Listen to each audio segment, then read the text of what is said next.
Hey everyone, how's it going?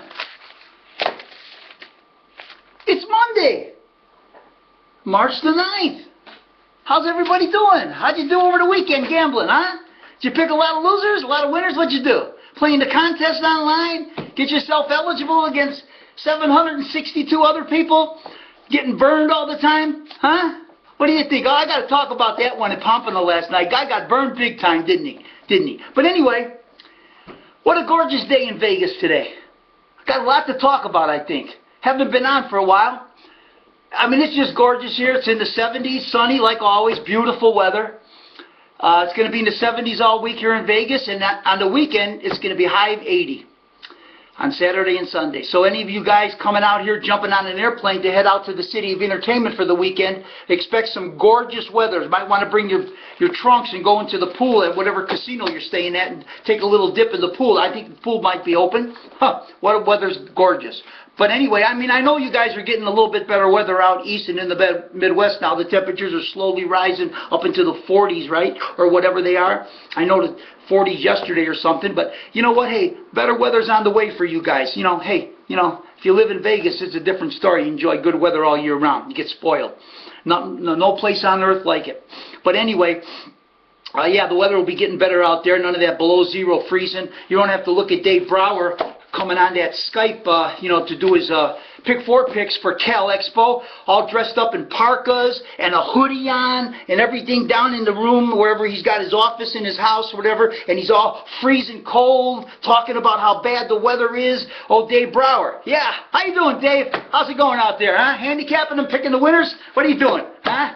What are you doing these days besides Skype and the Pick 4 for Cal Expo? Anyway, hello, Dave. Warm up, buddy. So anyway, yep, I was going to do a video yesterday, but I tell you what, I was too damn tired. I was tired. Woke up Sunday morning tired. Lost an hour's sleep when they turned the clocks up forward. So I got up, and here it was, lost an hour's sleep. Man, I was tired. And besides that, I couldn't sleep good Saturday night. I kept dreaming. Yeah, I had a dream that I was back in Chicago. It was back in the 80s. I'm back in the 1980s, and I'm in Chicago. I'm at Maywood Park. I'm one of the barns on the backside that I used to stable in, and I'm dreaming that this guy walks into the barn. I'm getting, not me, but my groom's getting a horse ready to race that night. I had a horse in that night, Keystone Patty, and some guy walks into the barn. He comes up to me, he goes, "Hey, how you doing?" I don't know who this guy is. I mean, I know everybody at the track. I know all the trainers, and I don't know who this guy is. Never saw him in my life. But he's walking in the barn. This is what I'm dreaming. Guy walks in the barn, he walks up to me, he goes, "Hey, I'm going to claim that horse tonight." And I look at him, I go, "Yeah, you are?" He goes, "Yeah, you want to sell him outright? I'll buy him outright. I'm going to have to claim him." I go, "No. Why would I sell him? I just bought the horse out at the Meadowlands 2 weeks ago. Won with him last week. First start out of the box after I bought him out at the Meadowlands." I'm telling the guy, "Why would I want to sell him?" "Well, I'm going to go ahead and claim him then." I go, "Well, okay, knock yourself out. Go claim him." I don't know. Who the heck is this guy walking in the barn asking me? So I'm dreaming, and then the next thing I know, I see the horse, Keystone Patty's in the race, and I can't even remember in the dream, things are foggy, what happened in the race and that, but then the next thing I know, I'm dreaming that the following week after this guy claims the horse, he's in a race. I think he's claimed for 12.5, I think, 10 or 12.5. And he's back in the go. And Mark Aubin's up on him to drive. Mark Aubin was driving him for me in the dream. My driver, Mark Aubin. But he put Mark Aubin back up. So then the next thing I know, the horse is in the race. Mark Aubin's on the lead with the horse. He's on the lead. Going to the half at Maywood, all of a sudden, Mark Aubin's climbing up on the sulky and climbing on the horse's back. On the lead. sudden he almost falls off the horse on the side of the horse. He's falling off. But he catches himself. And he pulls himself back up on top of the horse, and he grabs the horse's lines, the bridle, and he pulls up and he pulls the horse up out of the race. And all the guys behind him that were sitting behind him, they're all off the rail. They must have seen him falling off the horse or something. And Alvin pulls the horse up. Hold on a second. I wasn't dreaming that. That really happened. Yeah, that really happened. I think that was back in 87. 87 or 88, one of those 2 years. Or it could have been earlier. But that really happened. That was no dream. Yeah, we bought Keystone Patty out at the Meadowlands. We went out there looking for a horse to buy him, and we bought this horse out there. Outright. Brought him back to Chicago, win the first start. Guy comes walking in the barn, and tells me he's going to claim the horse. And I'm thinking, you're going to claim this horse? You don't know nothing about him. I just got this horse from the Meadowlands. He tells me I'll buy him outright from you, and then I don't have to go through the claiming process in case there's another claim in the box or something. I go, I'm not selling this horse. I just bought this horse. And we won with him. So the guy claimed the horse from me. I don't even know who the guy was. Can't remember. No-name trainer. I know all the trainers, everybody out there. I don't know who he was. But yeah, he puts Aubin up the following week. Aubin takes him to the top like, front runner. Going to the half, Aubin's climbing up on the sulky, on the top of the horse's back. And the thing about it is, if you watch that video, because they played it a number of times, I don't know if it's on YouTube yet now or what, but I've seen the video, because it was all over the news that night when it happened. He climbed up on the top of the horse, and as he's climbing, I think it might have been bad weather, like raining and stuff, and he slipped. And I'm telling you, he came off the right side of the horse. It looked like he was going to fall right down on the racetrack. But somehow, old Mark, he grabbed on, he pulled himself up and got himself on top of the horse and then pulled the horse up. It would have been a disaster if he would have slipped and fell off that horse with all those guys behind him. They would have trampled all over old Mark. Got to hand it to Mark, boy. Man, was he athletic back in the day. And he was older then, too. He wasn't that young. Hell, Mark had to be in his 50s then. Late 40s or 50 back in those years. Yep, but that's what happened. Old Keystone Patty. Yep, that was my horse that Mark almost fell off of, or the horse we bought at the Meadowlands, I should say, and brought him back to Chicago, and then lost him after the first start, and he won that first start. So anyway, let's move on here. Going to talk a little bit about the races, because see, I don't do a video, and then I got guys coming on Barn to Wire. Not guys, but I got a guy coming on Barn to Wire, and he's writing stuff this morning. Excuse me. You know what? Can I grab a bottle of water?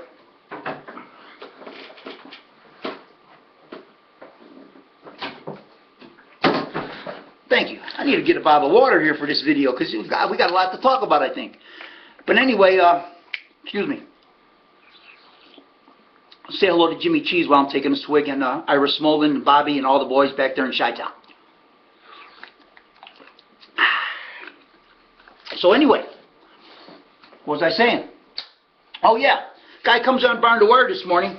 I always get up in the morning, turn the computer on, check emails, check things, do that. Then I slide over to Barn to Wire and see what they're rapping about over there, you know, and stuff. But this guy, I noticed he put up a post, and he said that he talked to one of my owners, one of my numbers players, and the guy told him that the reason I haven't been doing any videos lately, this week, you know, in the last week, is because my numbers haven't been any good. I'll tell you what. You want to know what my numbers have been? Go over to the Ultimate Harness Racing discussion forum, and there's a forum there that I post all my archive videos from the night before. Go look up the results yourself, see what I had, see how many top-rated, second-rated, third-winner, gimmicks, tries, exacta, supers I had, okay? Because the numbers don't lie. But the people that want to go on forums and write stuff, you know, because they're trying to flush me out. I know what he's doing. He's trying to flush me out. Tyson Dan made a video in the last few days. Let's flush him out. This will piss him off. Let's flush him out. I had all the intentions in the world of making a nice video today. Okay, without this guy posting nonsense. Because that's when I have time. You know, I got other things going on in my life. You know, the weekends, you know, you got people stopping over, you got family coming over, you got church on Sundays, you got things going on, you got to fit these videos in when I got time, you know? So anyway, the guy's writing stuff like that. That's why I haven't did no video. First of all, none of my DNRS membership members are going to tell anybody about my numbers. I'll tell you that right now, because I know who they all are, and they're not doing it. Because they don't want to take a chance of me finding something out, and then they can't purchase the numbers anymore. Okay? So, I know it's a lie. And besides that, don't believe 80% of the stuff that you read on forums. Alright? Because it's mostly all fabricated lies and BS. Alright? That's the honest to God truth. 20% might be the truth. 80% is nonsense on there. All lies. So if you want to go over to Barn to Wire or wherever else you might go, and you want to read a bunch of lies, go ahead and do it. But I want to tell you straight out, when you're reading everything, just remember that 80% of it is all fabricated lies and bullshit and twisted things and twisted everything. All right, so that's the story on that. So I'm here right now, buddy. What was it, Race Pony? I think that's his guy. Yeah, that's the poster's name, Race Pony. Yeah, I'm here. So anyway, and I'm going to talk a little bit about the numbers here in a minute. But oh yeah, before I get into that, I want to say that I read Steve Swedell's apology to me on Barn to Wire, where he apologized for mentioning my family and bringing my mother up and being all wrong about the facts about her lottery and everything. So I accept your apology, Steve. It was man of you to come on there and apologize to me for having the wrong information and posting the wrong information and talking about my family. But you know what? There's one thing he did right. Maybe I'll address that when I go over to Barn to Wire later and pull up some of the topics and see if I can comment on anything. Because I saw in that apology one sentence, something he was talking about that I have no clue what he's referring to. But I'll get to that. But anyway, Steve, accept your apology. You know, it was nice of you to do that. You know, so be cool. So anyway, moving on. Going to talk a little bit about the races over the weekend at Maywood and Balmoral. See what I can come up here and do it. I'm not going to go through all the results. It takes too long. Got other things to talk about and stuff. But anyway, on Thursday night, 10 races. I had 4 top-rated winners, 3 second-rated winners, a third and a fourth-rated winner. So out of the 10 races, 7 winners came out of my top 2 rated horses. Were my numbers bad, Race Pony? Were they bad? No. Okay. And so that's 8 winners out of the 10 out of my top 3 rated, and 9 winners. You don't have to look past my top 4 rated. All right. So anyway, let's look at it real quick. Anything I got to talk about here? First race, the payoffs were pretty low. A couple of them were halfway decent all night long. You know, the chalks are ruling out there at Balmoral and Maywood now. Chalks are ruling. You know, you got to deal with these short fields and entries and scratches up the ass. Okay, so what kind of payouts are you going to get when you got that kind of racing? You got to take what they give you. Like Richard McDermott Burton always says. You got to take what they give you. So anyway, the first race was chalks, and box my top 4, and you catch the try, you catch the exacta, because my 4th rated horse won that race. Darn Skippy, you know whose horse that is? Darn Skippy is my old friend, my old former owner, and most of all my friend Ray Howard, who passed away in 2011 in July. That was his horse, Darn Skippy.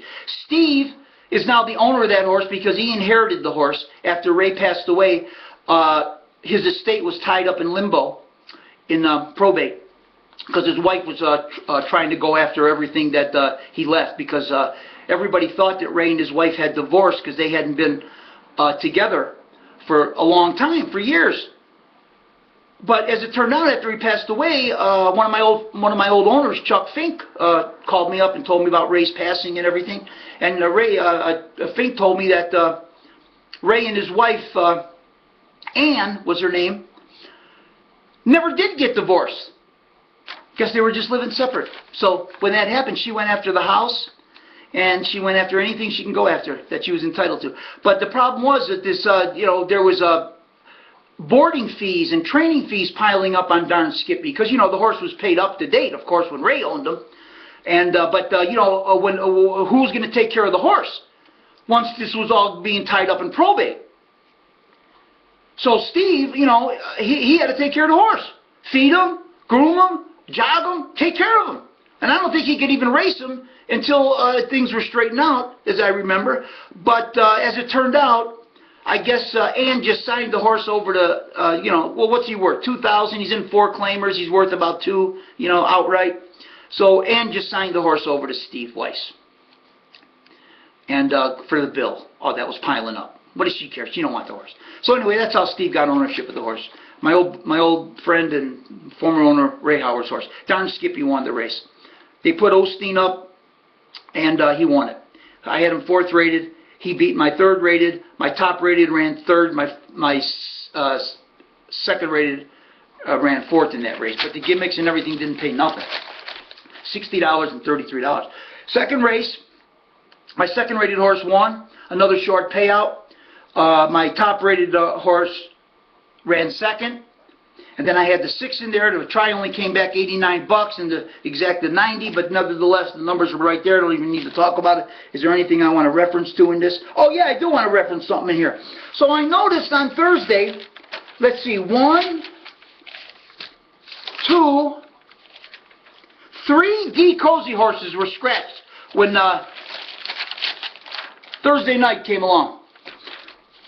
All 3 of our horses were scratched. Now, I don't know what was going on there. Maybe some of you guys know that are in Chicago. You want to email me, let me know what that was all about. I like to keep up with what kind of nonsense this is all about, because I did notice that for some reason D was listed as trainer on the horses that Bava was training. The 3 horses that were scratched were in Bava's barn, and then all of a sudden D. Cozy's listed on all of her horses. Now, what happened? Did she have some kind of days to serve? I don't know. Okay? But D was down on all of them. And all 3 got scratched Thursday night for some reason. So send those cards and letters in if you know what happened. And she won with, D. Cozy won with Obsession, who was scratched. She won at Balmoral, and then she entered her back in Maywood and was scratched. And Frisky Flicker was scratched, and Dylan Rocks. So I don't know what was all about. So there you go. I wanted to address that. And then in race 3, my 2nd rated horse won. I mean, there's nothing really to talk about. I told you about where everybody, how many winners I had and that. It's going to take too long if I'm going to go try to slide through all these races here. So let me just see if there's anything I want to address about some of these races. Nothing there. Nice payoff, halfway decent payoff in the 4th race. It was a 6-horse field, scratched down to 5 when D's horse got scratched. I had a night with Wilma rated 2nd. She won. Paid up 7-1 or something. Exactly came back nice. With my other 2 numbers, my 2nd rated horse and 3rd rated horse were underneath them. And, my top rated and 3rd rated horse were underneath the 6, who I had 2nd rated. Try came back 117, exactly came back a nicer $63 in that race. And then race number 5, top rated horse won, chalk payout, halfway decent try with the dead chalk that won it.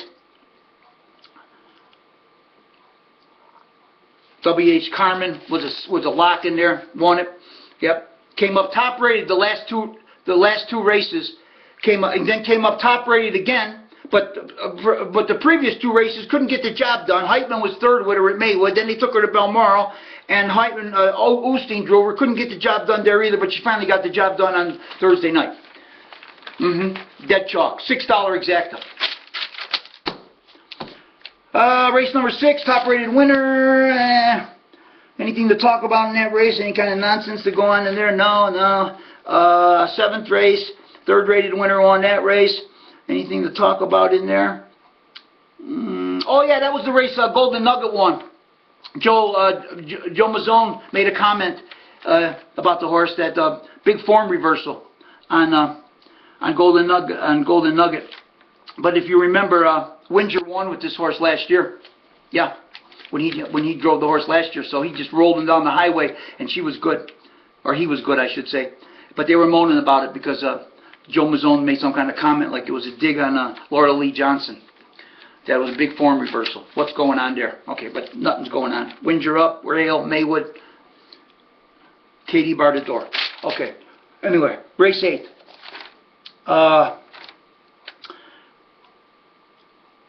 Nothing to talk about in that race that went on, any nonsense. 9th race. Nothing to talk about in that race. Had the number, top rated horse won it. Had all the gimmicks and stuff in there, but nothing I want to address in there. And then the 10th race had the top rated winner in that race. Yeah, this one paid good too. $82 exacta with the top rated winner on top. $498 try. And they the super. They had a super in the last, no high five for some reason. I don't know why. 222 on the super with the numbers. Came in 612. So we cashed, that was about the highest payoff of the night there, $498. But that was it on Thursday night as far as everything goes with that. Now let's go to Friday night real quick here. I want to mention on Friday night, new post time they got, right? They're going to start 20 minutes later than they used to. 7:30 Chicago time, 5:30 my time. I'm watching the clock. Do you know the first race went off at 7:40, 10 minutes late? They pushed the post back 20 minutes and they still can't go on time. Who's running the show there? Who's doing this to people, to the bettors? Annoying everybody. You switch the post time to 5:30, my time, 7:30 your time, and you still start 10 minutes late, the first race? This is uncalled for. Let me tell you something. If trainers, drivers, horsemen show up late, they're fined. Okay? Why is the Illinois Racing Board allowing them to start late? They have a scheduled post time. They're supposed to abide by their scheduled post time. Where's the Illinois Racing Board at to get on these? Who's running the show there? Duke Johnson? To get on their back to start these races on time. It pisses me off and it pisses everybody else off too. Seriously. And then all the time they take between races, on top of it, at least get the races off on time. For crying out loud. Anyway, Friday night, where's my things here? I didn't even write them down. Third rated winner win the first race, had the gimmick and had all the gimmicks in the $35 exacta, $200 try, third rated winner. Second race, top rated winner, chalk payouts. Had all the exactas there again underneath the top rated horse, but chalk, $13.57. Third race, third rated winner. Had all the numbers with the third rated winner on top, $59 exacta, $242 try. Came in 3254, had them rated 5432. Top 4 horses are all right there. Box them up, $242 try. Okay, do the math. $24 on a $2 try box on my top 4 gets you back over $210. More than $210, all right? All right, moving on to the fourth race. Oh, yeah. Now, here was a form reversal. Quattro Cinco win. Opened up chalk. I knew right there. Soon as he opened up dead chalk, uh-oh, I'm in trouble. Don't have them in my numbers off these lines. 8th, 9th, 7th, 7th, 7th, 10th. Those are his last 6 lines. Getting destroyed. Right? In this class was destroyed. All of a sudden, he's good. He's a monster. He's a monster. They bet him off. They opened him up short, and he win. So that was it. Didn't have nothing in that race because I didn't have no Quattro Cincos. My man Carpenter. Hosea Williams got the sunglasses on at night in the winter circle. Yeah, got to protect the eyes with the dark shades. Or either that or look cool, one of the two, I don't know. What's going on, Hosea? How you been, buddy? How you been, Hosea? Yeah, we're ready to go.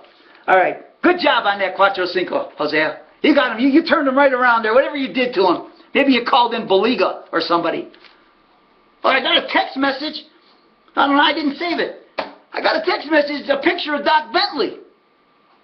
Where was that taken at? Was he there at the track? Maybe Doc Bentley came in and did some work on this horse, and that's why he was there. Someone snapped a picture of him and sent me a picture of Doc Bentley, my former vet. And I said, oh my God, Doc. Come on, he's not much older than me. Or he's maybe the same age as me. I know Benefield was 5 years older than me. And Bentley are all around the same age there. My God, Doc looks old. I mean, seriously. Skinny face, old, shriveled. What's going on? The stress of being a vet? Stress living in the Midwest with the weather? What's the deal? Oh, my God. I like old Doc Bentley. Anyway, got a text with his picture. Oh, and I want to mention, too, in that fourth race, I heard Joe Mazzone make an announcement. Old Don Filomeno. His son signed with the Texas Rangers. Oh, no, his grandson? Had to be his grandson, right? Can't be his son. Because Don's old. So maybe grandson. They had a winter circle presentation in this fourth race. And he mentioned that he's going to spring training the next day, so they had a party out there for Don Filomeno, family, his wife. Great, really nice people, Don. Oh, I always liked Don. And his wife, I told the story about her working at Hawthorne. She worked the concession stand on the clubhouse level, first floor, and I got the roach in my hot chocolate, and she told me they're flying all over here, Dan. Yeah, that's Don Filomeno's wife. Great people. But anyway, hey, congratulations to the Filomeno family. You got a pro ball player going there, left-handed pitcher, I think he is, 22 years old. Hey, let's hope he makes it. I'll be anxious to see him in the big leagues. Yeah. So anyway, I wonder where they do spring training at, Texas, where he's going to play. If he's anywhere on this Pacific Coast League and he comes to Vegas and plays the Las Vegas 51s, I'll go out there and see old Don's son. But anyway, let's move on. Race number 5. Who won this race? Oh yeah, my second rated horse won. Had the 8 horse, he was second. Had the 6 horse, top rated, he was third. And had the 3 horse, so I had all the gimmicks with the second rated horse on top. Paid decent, $49 exacta, $188 try, and a $335 super. Second rated winner on top. Race pony. Let me see, anything I need to address in that race? Any nonsense? Ooh. No. So let's go. Race 6. One of my lower rated horses won that race, the 4 horse. They used a chalk, but he didn't rate, so too bad. And my other horses ran underneath him, but unfortunately, he was too far down to cash on that one. Nothing to talk about in that race, though. 7th race, second rated winner, $27 exacta. Third rated ran second. And then I had the 5 fourth rated, he ran third, and I had the 7 in my number. So with the second rated winner on top, again, $27 exacta, $98 try, and a $315 super. Anything to address in there? No. No nonsense in that race. All right. And then race number 8, my top 2 rated horses ran 1, 2, 2, 1. They gave me the box, the top 2 exactly. It only came back $12. My second rated horse won, top rated was second. And then the 4 horse who I had rated down there, lower down, he was third. And the try paid only $71. But the top 2 rated ran 1, 2, 2, 1. And then race number 9, you had to box my top 4 to catch a $198 trifecta. So box the top 4 for $2 is $24. Take $24 from $198, and there you got your nice little profit, $174. Right? box my top four. Is there anything wrong with spending $24 and picking up $174 profit? And $59 exacta. So there it is. Alright, race number 10. Didn't have nothing. Oh, Miss Ponderosa Jones won the race. She didn't rate. She just didn't rate. They don't rate, I can't post them. Okay, so I get paid once in a while. What I gotta do? She won the race for King Carl Purcelli. My man King Carl. Did I ever tell you the story about King Carl back in '98, the last year I trained before I retired and moved to Vegas? I got a whole year to talk about in '98, but you know what? I'm going to tell you a little story about King Carl here. What him and I did in 1998, butted heads a little bit. Yeah, back in 1998. Anyway, 1998, let me try to sum it up fast so I don't waste a lot of time here. 1998, came into some money with my partner out in Vegas, the Summerlin Racing Stable. We both came into some money early in '98. January, February, and we decided we're going to buy some horses, and Dan Nance is going to come back as the claiming king that he always was back in the 1980s, and we're going to make some claims, and I'm going to win some races. That's right, and I'm going to look like the Dan Nance of old, not the Dan Nance of the 1990s bullshit years, garbage years that I didn't even care about, too much going on, nonsense crap. So anyway, we got some cash in the horseman's bookkeeper's account, and in the bank or whatever. So we're going to look for some horses. So, I come to Vegas with the wife for a weekend in February. And sometime in February, early March, I don't know what it was. But my partner, Summerlin Racing Stable, he says, hey, I got a horse we can buy out. We're racing out of La Salle. Bobby Gordon's got him. Let's go out there and take a look at him. Want to drive out there? It's 3.5 hours. Yeah, let's go, take the ride. Yeah, never been to La Salle, let's go. So we go to La Salle, hunt up Bobby Gordon. He takes us to see the horse. It was a horse called Vancero N. You guys remember that horse, Vancero N? Okay. We look him over, clean-legged, New Zealand horse, you know. All right, Bobby, we'll buy him. So we buy him. We buy him from Bobby Gordon. Call up the shipper. Yep, $1,000 to ship him back to Chicago. I can have him on the truck in a day or two. All right, $1,000 bucks. All right, whatever it takes. So buy the horse for I don't know if we paid 8 or 10 for him. Can't remember it. And made arrangements to get him shipped back, $1,000. Yep. So he's leaving this nice, beautiful climate out in California, where they got open air barns at La Salle. He's coming back the dead of winter in Chicago. It had to be February. I'm stable out at Book's farm. Went out there, got myself stalls at Book's. Nobody else was out there except Red. Paid Red $300 a month, included feed and bedding. And hey, I'm going to roll now. I'm going to roll. We're going to roll. And so we get back to Chicago, and the horse gets there late at night. I mean, it was like 11 o'clock. I had to go to the farm and greet this shipper. I'm coming in. I'll be there. This horse comes off the trailer. It must have been about 12 degrees out. This horse comes off the trailer just shaking. Shivering. He's got no hair. He's got summer hair. He's got a summer coat on him. He's freezing to death. What the hell am I at? He's probably thinking, what? Sliding around, he's got no borium on his shoes. He's sliding on the snow and the ice going into the barn. Anyway, get the horse in there. Look him over the next morning. See some stuff that's got to be done to him. Call in on my old vet, Doc Wilson. He was doing my vet work out at Book's at the time. Call in old Doc Wilson. Said, okay, Doc, we got to go to work on this horse. We need to do this, that, and the other thing. Okay? And then, tell me if you find anything that I didn't see. Come on, let me know. We'll work on him. So worked on him, got him good. Yeah, gave him a few days off after the vet work. Started jogging him, trained real good. Stuck him in the box at Balmoral.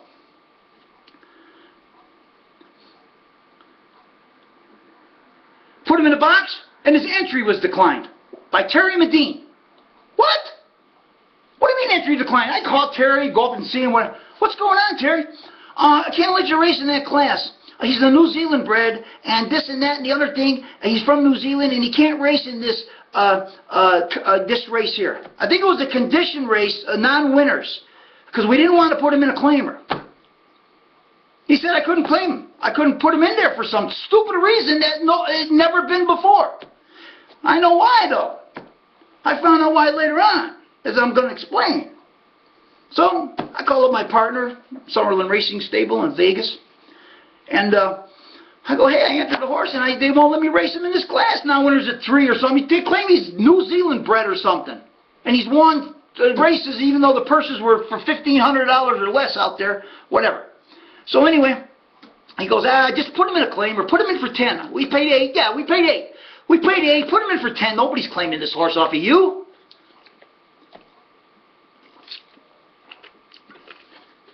All right, so I entered him for 10. We draw the 9-hole. I put tough Tony Morgan up on him. Old Tony. So, he's good. Horse is good. Got him right. I know he can be 10s. He's racing in claimers at Los Al. And nobody wanted to claim him. And he's winning. So, but I draw the 9-hole, and I know I got a big shot. It's up to Tony, though. Is Tony going to give me a live steer? Why not? Tony's going to bet. It's Tony. Tony's slick. Yeah. Tony's slick. Yeah, Nance got this horse. Ooh, Nance bought this horse in California. I think he's good. I think I'm going to bet him offshore. So Tony comes down to drive him, right? I'm standing there waiting for him to call the first race, call the race on the track. Carl Purcell's got the horse next to me. I don't know if it was the 8 or the 10 or whatever. Purcell's horse was in there. Purcell comes up to me and goes, I'm going to claim that horse tonight. I got a claim in on him. I look at King Carl. Now, mind you, I never ever claimed the horse off of Carl. Not because I was scared to claim off of Carl. I'm scared to claim off of nobody. Okay? I've claimed off the best. Alright? But I didn't claim off of Carl because I knew him. Okay? And he never claimed anything off of us. Off of the Nance Racing Stable ever. All of a sudden he comes down and says, I got a claim filed on him. I look at him like, are you kidding me, Carl? Why would you claim this horse? Well, I had my eye on him out in California. I had a guy looking at him out there in California. Oh, really? Oh, okay. I get the picture now. Okay. Well, good luck. Good luck, Carl. All right. Oh, whatever. So Tony's standing there listening. Tony comes down. Tony comes up to me and says, how is he? I said, he's good, Tony. He's good. Done all kind of vet work on him. Trained real good. Scoped him healthy. Nothing wrong with him. And he's beating this class out there in California, Los Al. So we should be good. But got the 9-hole. But he's got speed. He can lead. He can race him the way you want to race him. He'll race from behind. But he likes the front end. He likes it up front. So there you go. Okay. Gate opens. Tony leads with him. Gets hung almost up the backside going to Balmoral. He gets hung. Clears the lead finally. Goes on and wins. Wins and pays $28. Got it all. Me, Summerlin, purse money, the host bundle, I got it all back. And Carl claimed the horse for 10. So it made $2,000 off the purchase. Got the money back for the shipping, got the bet money back, the purse covered all that and more, and then whatever we pounded on at the windows, and I know Tony had them too. I don't think Tony didn't bet that baby. And then I tipped Tony $300 the next day for the drive. So Carl claims the horse off of me. I'm pissed about that. Because I'm kind of pissed. Because you don't do that. A guy bought a horse in California. He pays $1,000 to ship him back and all this stuff. I mean, it can be done. Racing's racing. Don't get me wrong. But when you know somebody and you never claimed off him before, he's never claimed off of you, and you know the story behind how they went out there, they looked at the horse, and he had a guy out there looking him over. Yeah, I heard all the story about that. And here's what the problem was.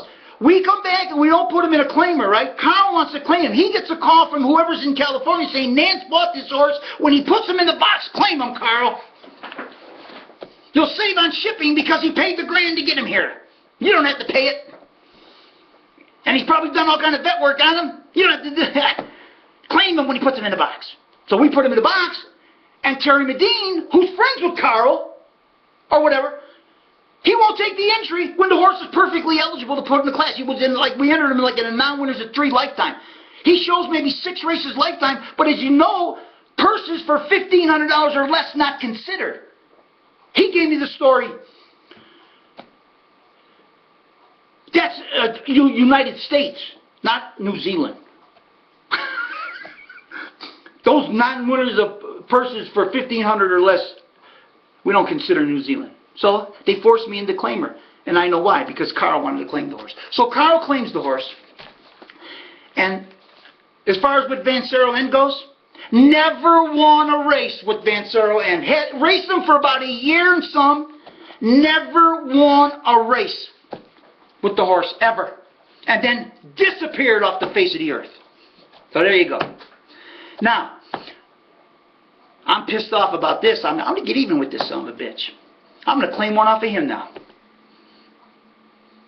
So, I pick up the program. I see he's got Rabbit Attack in. An 8-claimer. Oh, the old class horse, Dave White class horse, Rabbit Attack.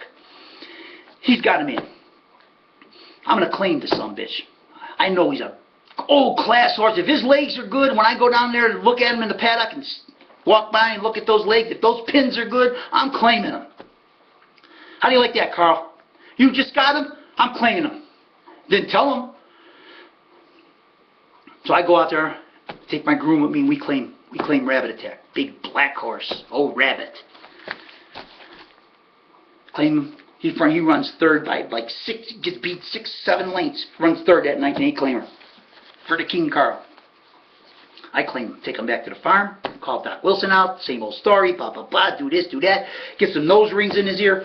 In his nose. Train him. Monster. Monster. What's this class horse doing in for 8?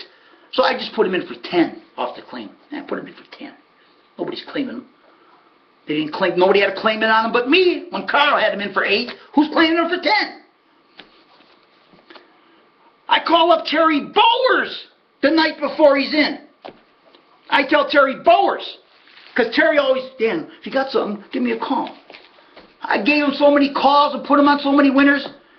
Terry, if you ever come to Vegas, if you're listening to any of my videos, and you ever come to Vegas, he did invite me to his house one time. In the afternoon, I remember that. And in the summertime, he invited me over. I had a couple of drinks in his backyard there on the patio. I don't know if he had a snacks or whatever, but he did do that. But Terry, if you ever come to Vegas, look me up. Let's go to dinner. Take me to dinner on all those winners I gave you, Terry. Matter of fact, I'll take you to dinner. F it. You wrote that article in the Sun-Times for me. I'll take you to dinner. Take you over to Summerlin, to the Carmel room where I took Bob Costello.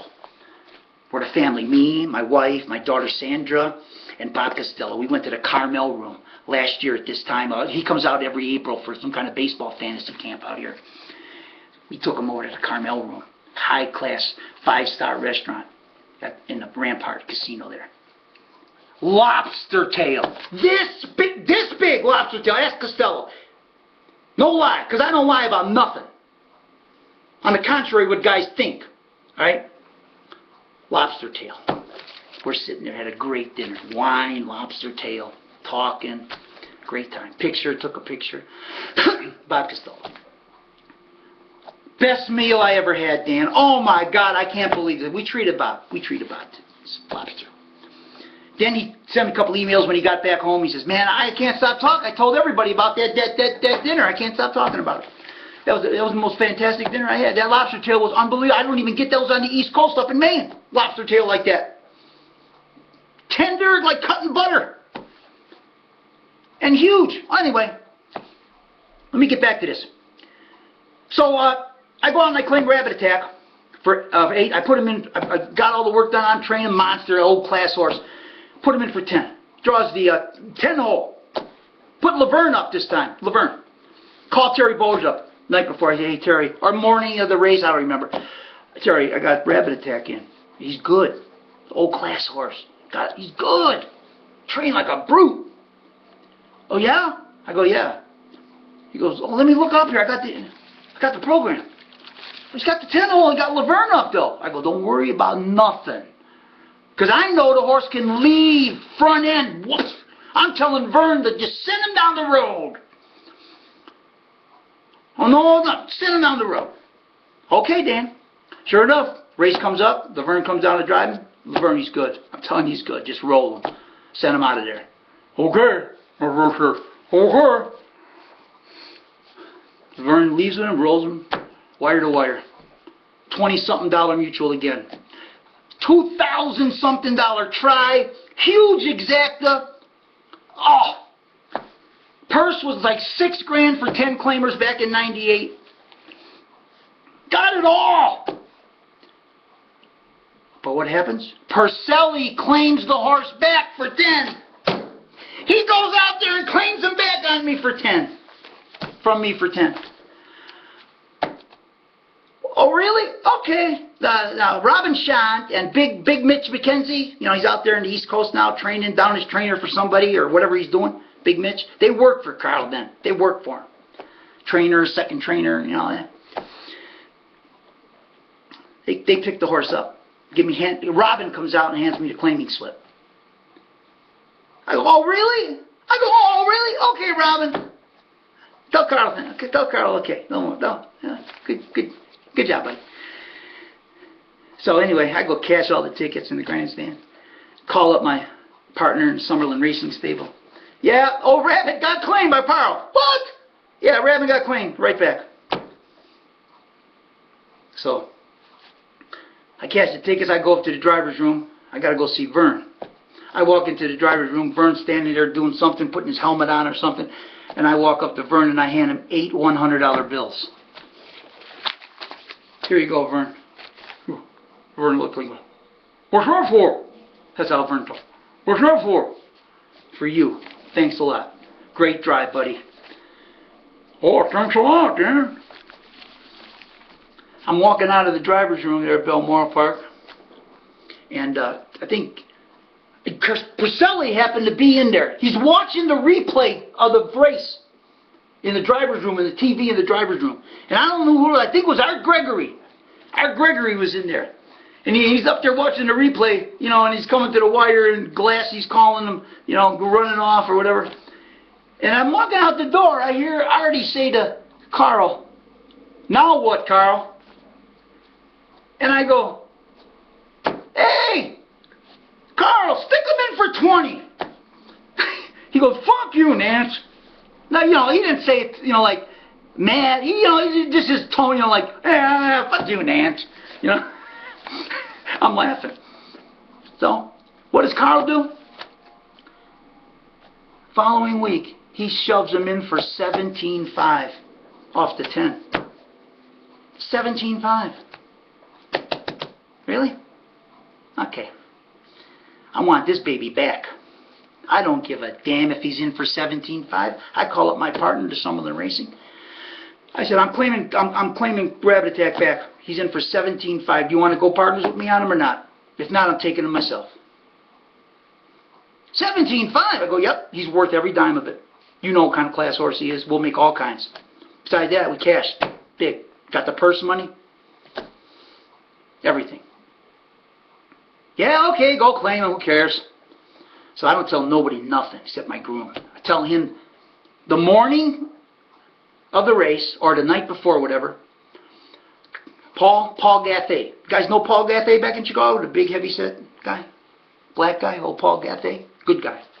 He worked for me back then in '98. I said, Paul, grab a bucket, get everything ready, bucket, coolers, everything you need. We're going out. We're going to claim Rabbit Attack back tonight. What? You are? I go, yeah.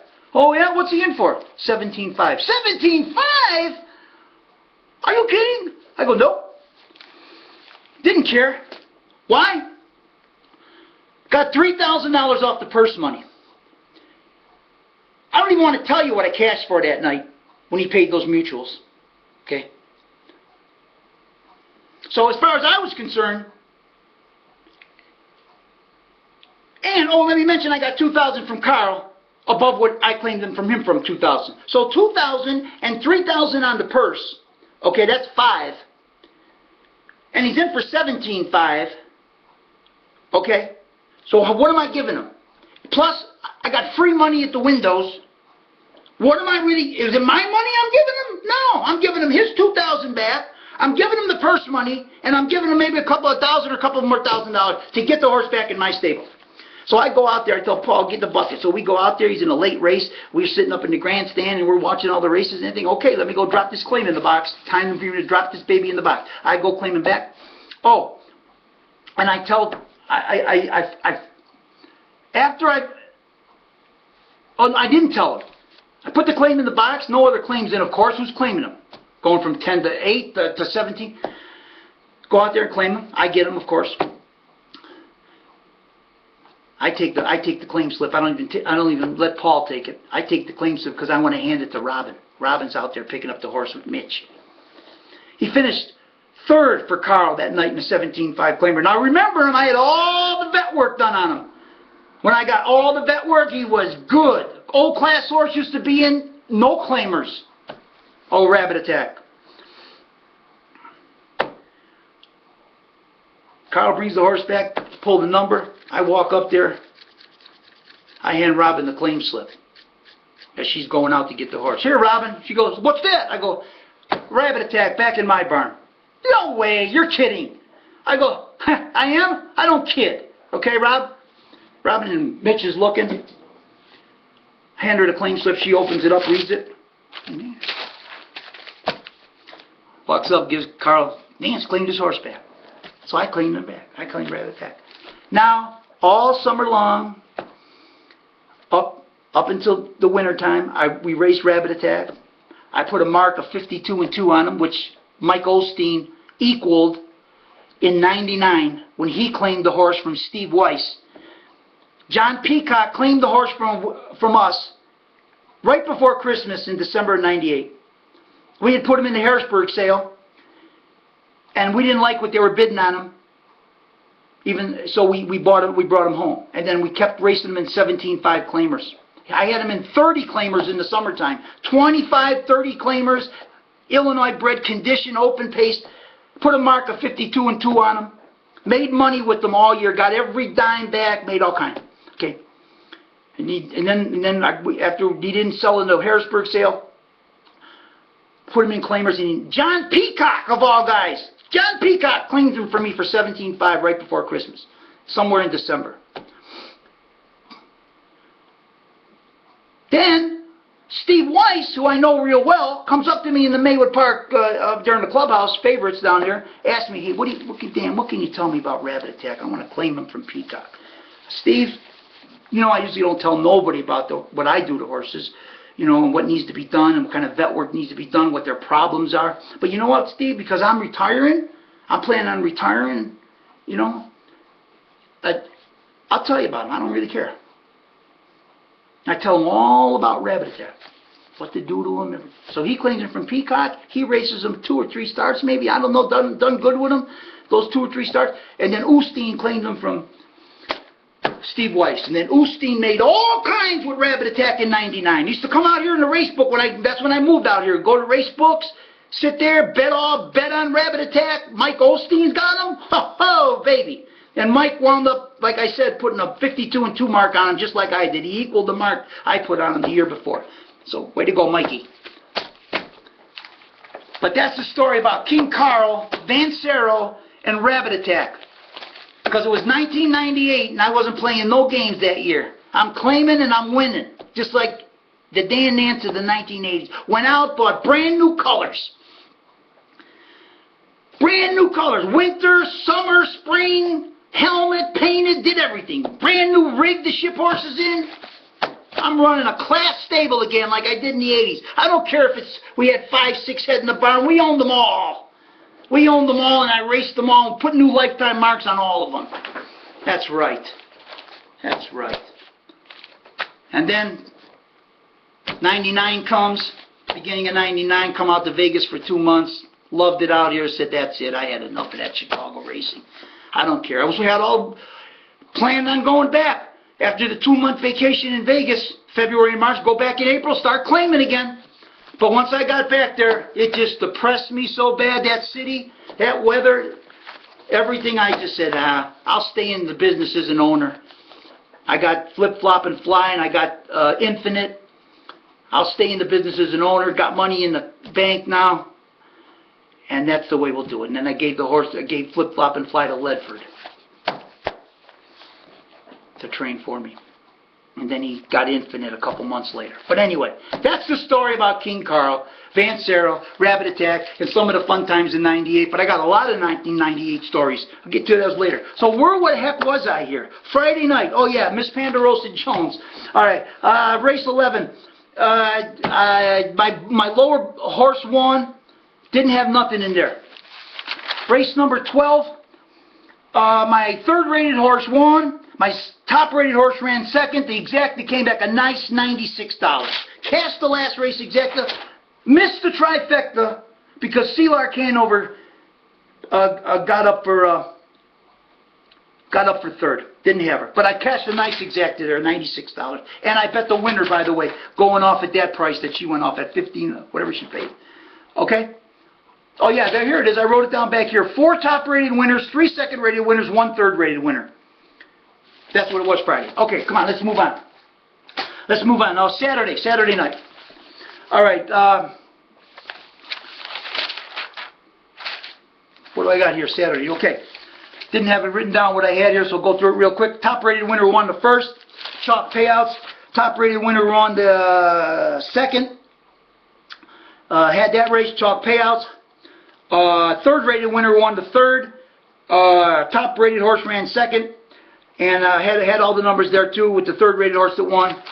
Gimmicks didn't come back that big, $36, $95. Eighth race, top rated winner, $9 mutual, the 8 horse Prairie Thunder. Had the 7 in my numbers, and I had the 4 and the 3 underneath of them. So top rated winner on top, $30 exacta, $172 on the tri, $317 on the super. Fourth rated winner won the 5th race. And I'm glad he did, because he beat my top-rated chalk that everybody had, Giovanna, and paid a really nice gimmicks all the way around. We cashed good on this race, okay? Because I ran the top-rated horse first and second, used my head this race because he was such a dead chalk. With all my other numbers, had him rated 1, 2, 4, 3, 5, 8, came in 3, 1, 8, 5. Caught all the gimmicks. $95 exacta. $754 try, and the super $1,245 for 10 cents, $124. Okay, so that turned out good because the 3 horse wound up beating Giovanna, who was off at 1 to 5, right? Casey Leonard. Second rated horse won the 6th race. Third rated horse ran second. $48 exacta, missed the try. The 5 horse got in there for third. Cotton Eye Joe.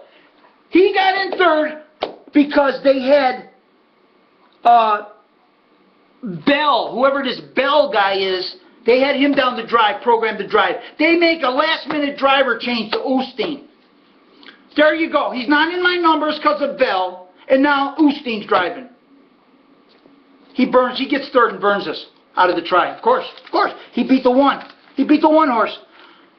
For third, cost us the try. Should have used my head and stuck them in there when that happens. When they pull that kind of crap. Anyway, second rated horse won the 7th race. Top rated ran second, $16 exacta, those 2 on top. Try only paid $58 with the 6 horse who I had rated third. So box up the top 3 rated horses, second rated winner, $58 try only, $16 exacta. Super $85. Top 4. Had him rated 1,467, came in 4,167. 8th race. My bottom horse won the 9. He beat my top rated horse the 3. And then my second rated horse ran third. Run my top rated horse first and second. $60 exacta, $207 trifecta. Top rated horse first and second in tries and exactas with all my other numbers that I give you. There you go. Not bad payouts, right? You're going to make money on that race keying off the top-rated horse. Top-rated horses, top 3 rated horses in the 9th race, 315, came in 513. Nice $109 exacta. 3 horse box, $12. Pick up 109 for 12. And a $57 exacta. For 12? All day long. All day long. 513 to the west side. Just like the guy used to say outside of Sportsman's Park as you walked out. Last race would come in 513, and he'd go 513 to the west side, 513 to the west side, looking to give people rides somewhere for money. Old Sportsman's Park. Gino. Remember Big Gino, the security guard at Sportsman? Killed that kid out in the parking lot, shot him to death. Woo! Oh, Gino, you didn't mess with old Gino. Woo! Woo! Anyway, top-rated winner, Cam Weiser in the 10th. Third-rated horse ran second, $67 exacta. Top-rated winner, third-rated second, $67 exacta. Missed the try. The 3-horse. Oh no, what am I talking about? I had him rated 136,257. Came in 1638. No super. Try and exacto with the top-rated horse on top. Third-rated, boxed the top 3. 136. Came in 163. $227 try. Boxed the top 3 for $24. Race pony. Dan Nance's numbers were bad the last few days. That's why he hasn't made any videos. Right, Race Pony? Get out of here. Don't read nothing on those forums. They're all lying. They're trying to flush me out. Anyway, 11th race. My bottom-rated horse won the race. Nothing. Didn't catch nothing because the bottom-rated horse won. And then my 4th-rated horse ran second. So nothing there. Who cares? Gotta miss a few now and then. What do you expect me to bat 100% on these gimmicks every time? And then last race, third-rated winner, Little Hank. Little Hank. 4th-rated ran second.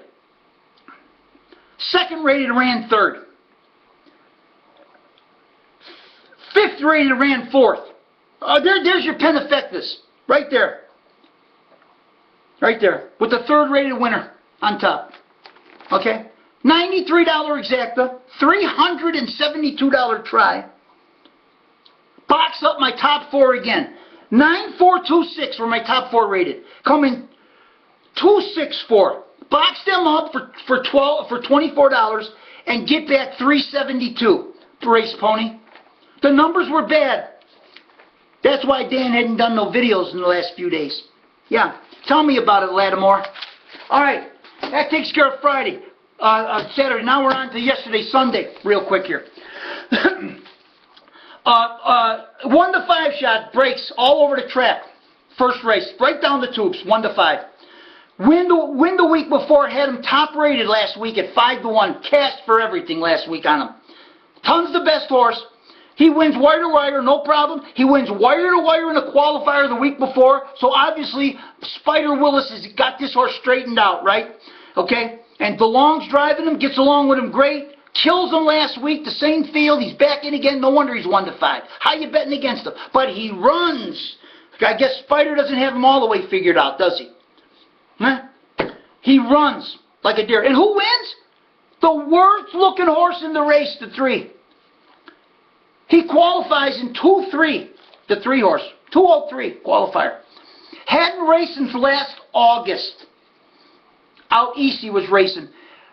Broke distance, broke 3rd by 17, 208 and 4. Broke 5th by 24, 205. Second in a qualifier at Philadelphia. Excuse me. I apologize for that. Somebody's talking about me. When that happens, someone's talking about you. Yeah. So anyway. Second in a qualifier in the dead of summer at Philadelphia in 2-3. Pocono, biggest phony track in America. 6 by 13, 2-2 and 1. Hadn't raced since August. Qualifies in 2-3 at Balmoral. He bolts to the lead. He's out by 5-6 coming for home. He wins for fun, $77. Steve Searle had this baby figured out off of those brutal lines that those East Coast trainers had him, huh? Old Searle, if this horse would have qualified in any decent time or would have won the qualifier and not get beat by 5, He might have came up a rated horse, but not off that line. But obviously, my man Steve Searle figured this trotter out. Okay? And he pays $77. And my second rated and third rated horse ran second and third. And my fifth rated horse ran fourth in the super. And I had this horse rated on the bottom of my selections. The 3. 6'5", 6'1", 5'2", 7'3" were my ratings. So he rated down there, but he won. Beat my second and third rated horse. But these gimmicks came back short, laddies. 1 to 5 shot off the board. And the exacta only pays $109 with a 35 or whatever he was. The one in his 5 horse was a price too. And the try only pays $960, and the super only $1,200. Come on, nah. Been around too long, seen too much. That's a little short on all those gimmicks. Did somebody cancel tickets? Did somebody have the opportunity to cancel tickets on the 5 after the gate opened and the horse broke in the first turn? Did they? Is there windows where you, some ADW, some joint somewhere where you can, something happened that there were tickets must have been canceled for those gimmicks not to pay double that. Case closed, that's all I'll say about it. Second race, my top rated horse won. My my third rated horse ran second. The one horse who I had rated second broke. Ants in your pants. Win last week for me out of the 8-hole. Wire to wire. You know she's got speed. You know this race. Raced against these horses before. Beat these horses before. Okay, maybe Searle's got this one good too. Now, she breaks. She's going to break right out of the gate. That one breaks right out of the gate. But the rat trotter in the first race that shows nothing but breaks, that one don't break. Pays $77. But anyway, short gimmick, $12.60 with the top rated horse on top, and the other horse, my fourth rated, ran third then, $40 try. Okay, let's move on to race number 3. My fourth rated horse won. John DeLong. I had the 4 rated on top. He ran third. I ran him first and second with all the other numbers because this is a rat kind of field, okay? Non-winners of 2, non-winners of 1. So I better take my top rated and run first and second with all my numbers. 4, 5, 1, 3, 2, 10. What happens? Casey Leonard can't get second with this 4 horse. Last week, the 10 horse, my kind of princess, 3 to 5 last week with Dave the Hands McGee on his final night of driving. 3 to 5. Nothing in the lane. Nothing. No pace at all in the middle of the lane. Watched it. Right? 9th by 10 with Dave the Hands McGee last week. Never could make a move in the race against the same horses, 3 to 5. But comes out this week with Curtin, and he's running, he's rolling, he's mowing, he's moving, he's going, he's slashing, he's whipping, and he's second. He beats Casey Leonard out. So there goes the tickets for me. Casey Leonard's second last week, flying, come from 9th to finish second. Last quarter, 28-1. Couldn't get the job done against the same rats this week, though. Yeah. Tell me about it. Top rated winner in the 4th. All over Win Some Monte Carlo. What'd you pay, 2 to 1? Had him rated 152,374, came in 143. Nice exacta, $52. $52. And $159 on the try. Top rated winner. 5th race. Top rated winner, the 4 horse. Had him rated 413,627, came in 4367. Box my top 4. Why would you want to box? I got the top rated winner on top. My 3rd rated horse ran second. I was hoping the 3 won. He was 5 to 1. The 4 horse went out going off the chalk. I wanted the 3 to win.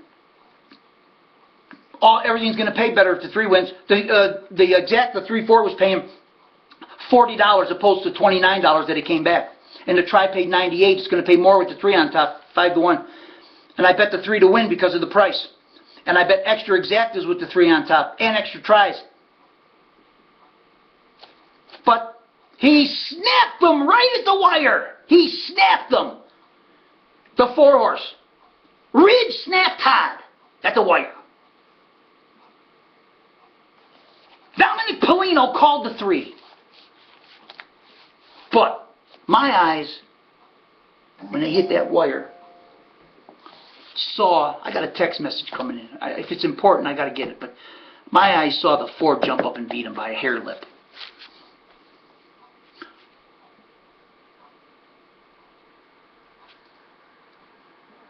Okay, I got. You know,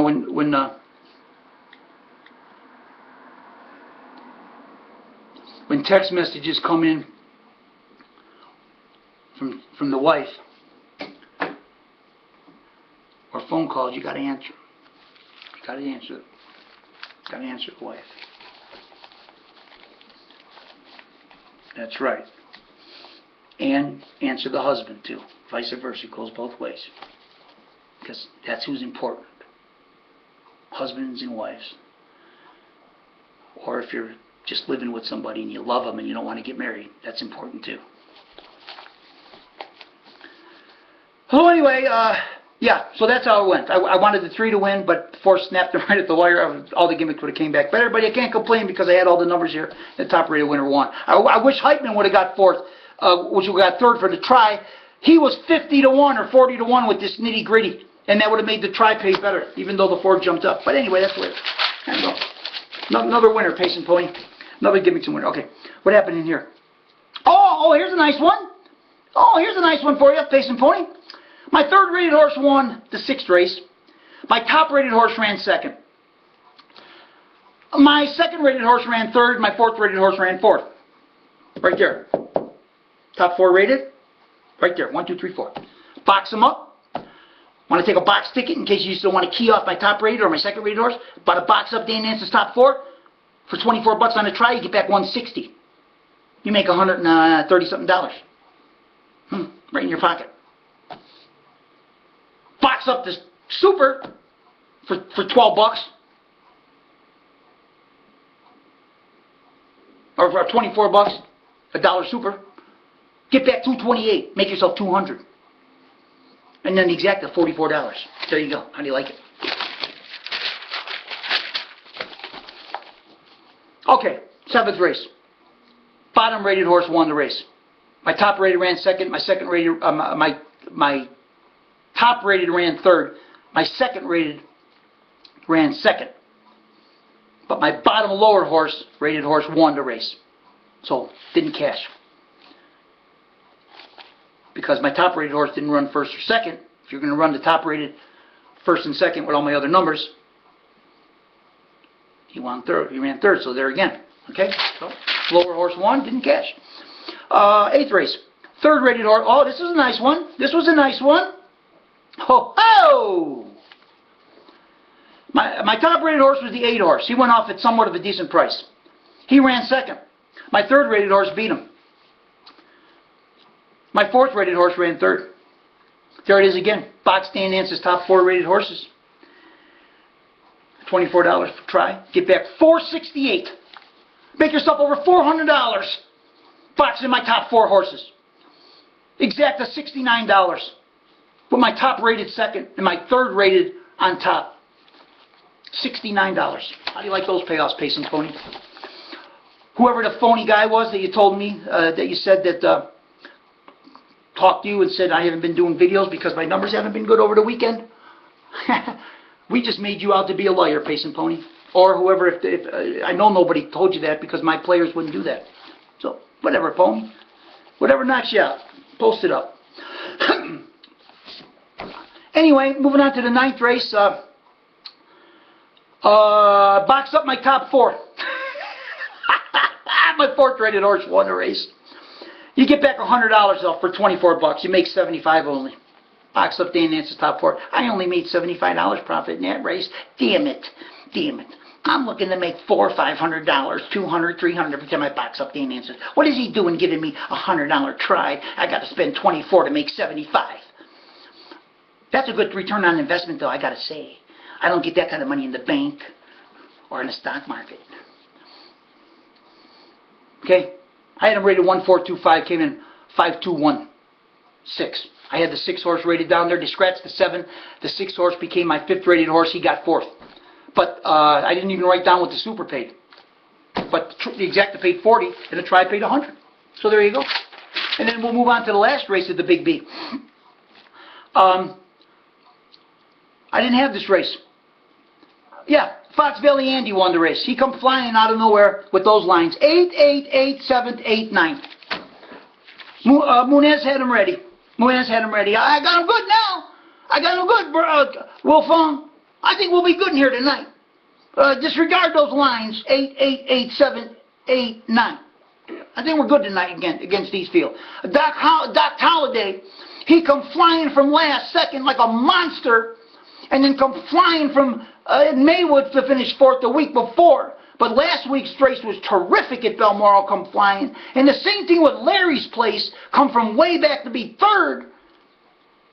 They're no good tonight. They're no good. Rat four-claimers sometimes. You never, can't win them all.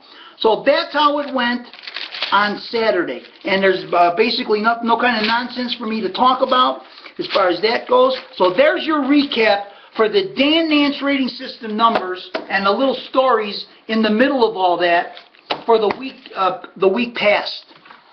Now, let's move on to something else, because I've been on a long time, but you know what? I probably won't be making another video for another week. So I might as well cram everything I can cram right in here and entertain you people.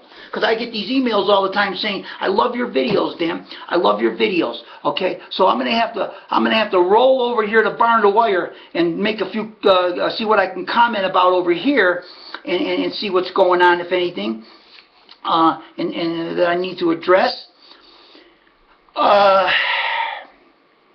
You got all these pop-ups coming up, all these ads are they're killing me. These ads are killing me, Janine. What are you doing, these pop-ups? They're brutal.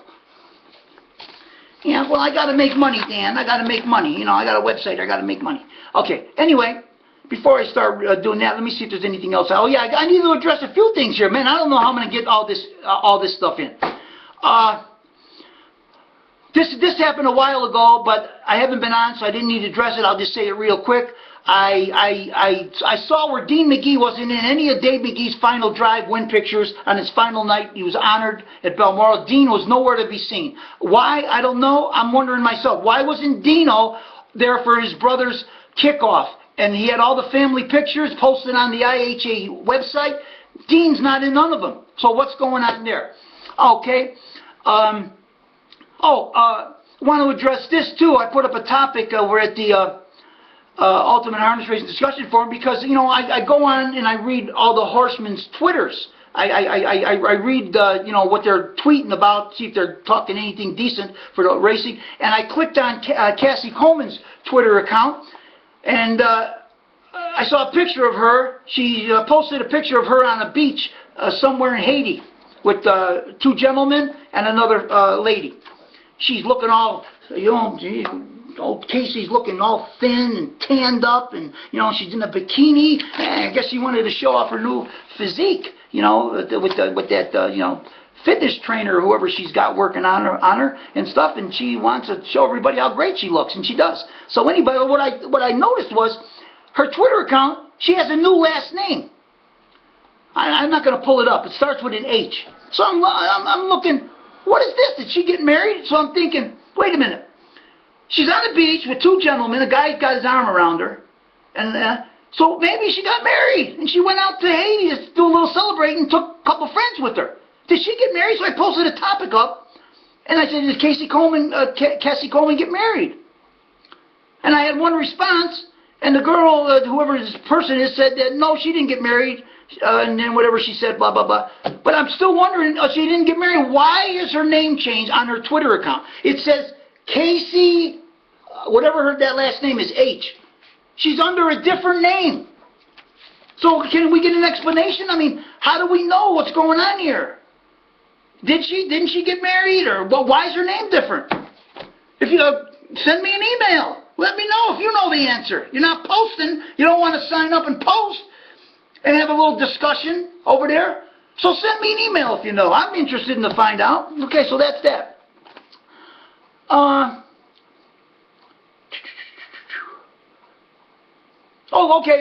Just a reminder, that PA Harness Week show with Heather Vitale The girl on the move, oh, Heather's on the move. She's all over the place, man. She's in Ireland, she's in Florida, she's here, she's there. She's a girl on the move, always in a good mood, bubbly, jolly, got the facial expressions going on the show. Yeah, well, that show returns the 21st with her and, what's his name, Steve Ross.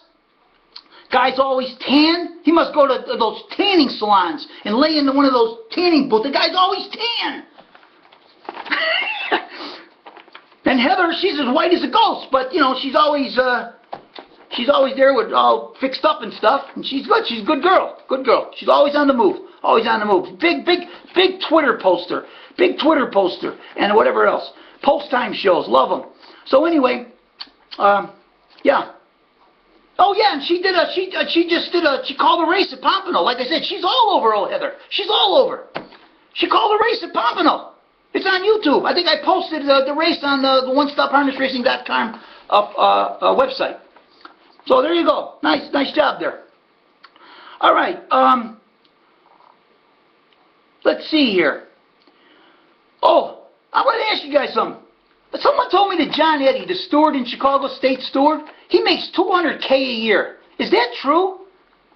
Does he make $200K a year? That job pays $200,000 a year? That's what I was told. So, I don't know. Because they said you can look it up on some website about what the salaries are. And he's a high-paid salary. John Eddy, former driver, trainer in Chicago back in the 80s. Drove for the Nance Racing Stable. Win at Balmoral Park. Yep. Yeah, old John Eddy. Man, that's a lot of money to pay these guys for making these bad calls. Huh? Blowing these calls, not putting inquiries up, taking guys down when they shouldn't, not taking guys down when they should take them down. Pylon rules different. A lot of money to pay a guy to make those decisions. I would $200K. Shit. I should have went to steward school in '99. Well, I don't want to do that either. I don't want to get involved in the business no more at all. It's all jacked up now. Harness racing's all jacked up because of all the people that ruined it. That's all I'll say about that. So anyway, okay, a couple things to address here. The contest that they're having, you know, to win your way into the Meadowlands, that I was playing in with my wife. Okay, I'm going to apologize if anybody got ticked off because both me and my wife were playing separately in the contest. Because my wife had asked me, Dan, am I allowed to play in the contest? I'd like to throw in some pay. I go, say, you got an email address, sign up if you want. Go ahead. So she did. I apologize. I never read anywhere, and I didn't see it anywhere, and I still don't see it. Maybe I missed it. I must have. That husband and wife cannot play in the contest. A free contest. You can play all you want if you're paying to get in a contest. Play as husbands and wives, farmers, daughters, this, that, whatever you want to do. But in a free contest, you can't play as husband and wife. One entry per household.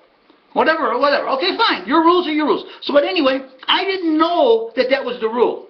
But then I emailed them because I started getting reading all this crap on Barn to Wire about I hope I win, so they disqualify me. So I said, well, I better check this out. Okay? So I checked it out. I emailed them, asked them. I got the response back. You can't do it in the free contest. Okay, you can't do it. Fine. I withdrew my wife. I told my wife, go on there and cancel it. Don't know who this is. Not answering. Alright? So, she canceled her entries, and I'll play, but I'm not going to win no contest. I'll tell you that right now, I'm not going to win them. Okay? So make fun of me. The only thing I'm going to win, right here, these numbers right here. And that's all that matters, real money. I don't care about contests. I'll play in them for the fun of them, but I'm never going to win one. And besides that, no matter how good you do, somebody always does better.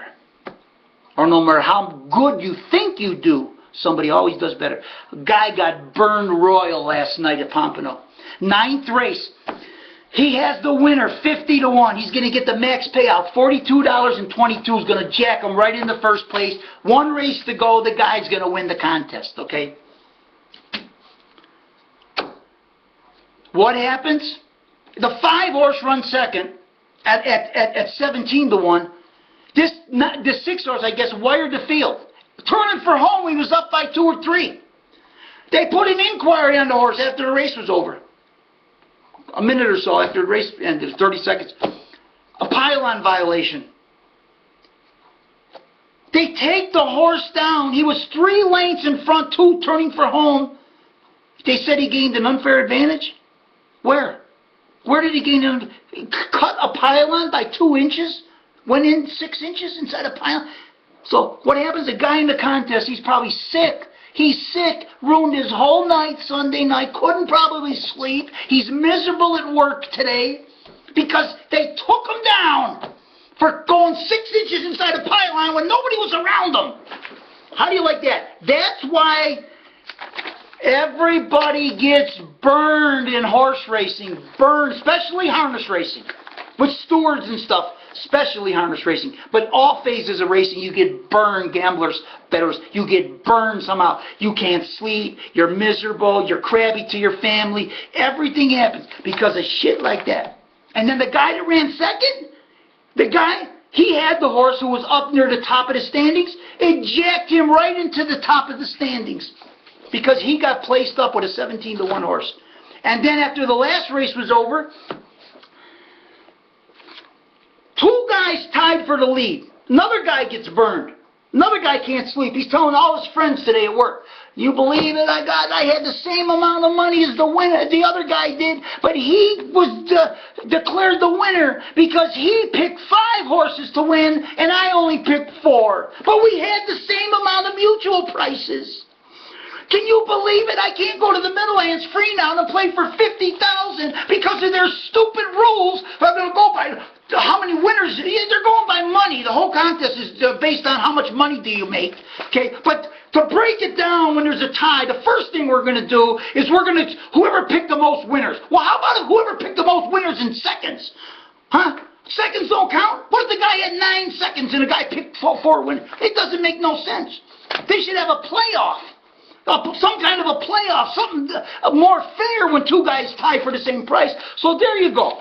Last night, 2 guys were miserable. One guy gets taken down with a 50-1 shot. Contest right out the door. He's sick to his stomach, probably throwing up in the bathroom. And the other guy ties for the lead, and he don't win because the other guy has 5 winners and he has 4. Play in these contests and get yourself miserable. Oh, and one other thing I want to say about these contests. Where was it? Oh, Miami Valley, the first race Saturday night, was it? A long shot won, paid $33. Do you know that 95 people had that horse in the contest? The $33 horse, 95 people. If 95 people went out to Miami Valley and bet $2 to win on that horse, the horse would have never paid $33. Would have paid $12. Because all those people that stabbed at that horse, because a driver, trainer, I like the name, or whatever the hell it was, they just threw the ticket in on them and got lucky. 95 people hit it. But those 95 people, maybe 10 of them might have bet live money, maybe 5.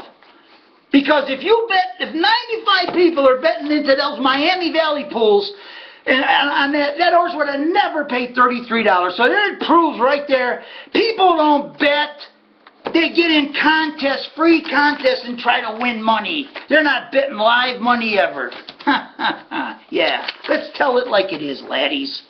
So there you go about that contest. Now, moving on to the next thing here. This is a long video, so I hope you guys are going to stick around and enjoy it. Okay? So anyway, this is like a 2-hour, this is going to be a 2-hour, what do you call that? The Bachelor show, like they got for 2 hours on TV. Anyway,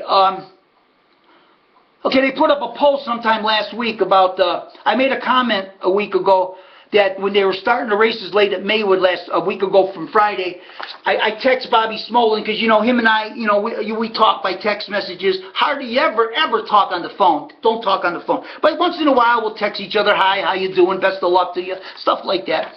And I text Bobby, because I got his number logged into my phone. I said, Bobby, what is going on? I made this comment on the video. What is going on? Why aren't they starting these races on time? And he texted back and told me there was traffic jam, they didn't have a starter, and blah, blah, blah. Well, you know what? Because I said it on a video, you got guys coming on Barn to Wire posting stuff, or, you know, I guess Steve Strudel was one of them, or whatever that. I don't know what they're talking about on other forums, because I don't read them, but it came over to Barn to Wire, and they're talking about Bobby Smolin texting during the races.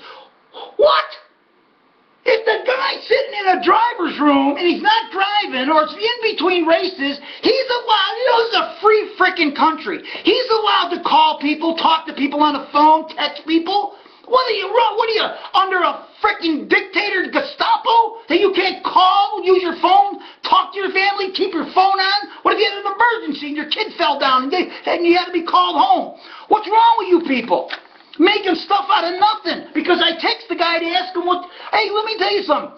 I don't ask Bobby Smolin, or nobody for that matter, for information, and never will. I don't want nobody calling me up for information. I don't want nobody giving, I'll give you my own information right here. I don't need no information from nobody. I don't ask nobody about their horses. I don't ask nobody what they're going to do. It's private conversation between friends.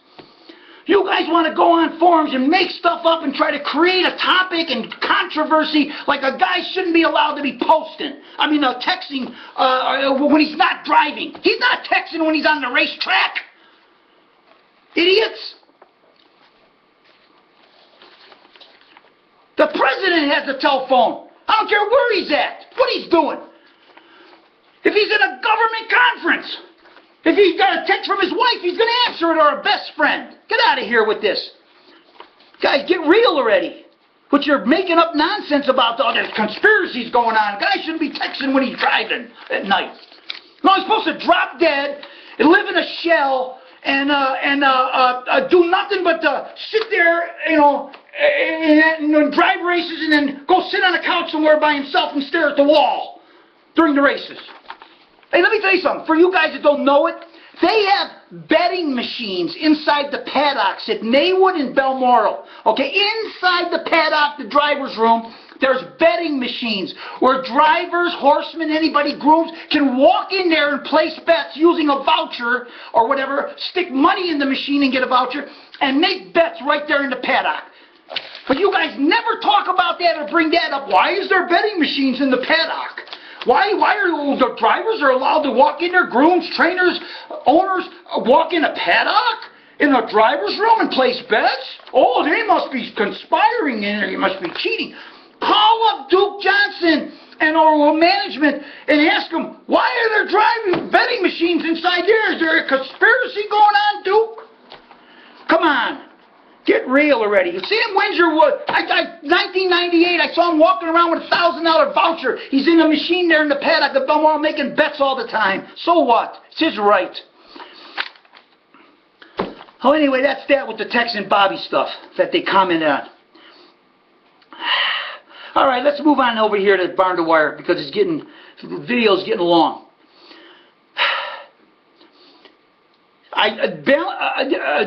Balanced Terry, honest and balanced Terry, he continues, the man, the girl, whoever he is, she continues to want to just rag on me, make nasty comments about me, say things about me, okay, and I don't know why.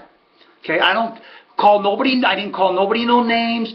All I did was say, in my opinion, I believe that is Janine. That's all I ever said. Didn't call someone an idiot, a dummy, cut them down, say comments, nothing. But the man continues to do it. So if that what makes him happy, man, she, whatever it is, if it makes you happy, keep doing it, okay?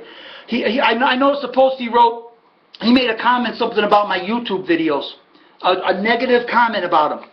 You know, that only certain people watch them. Really?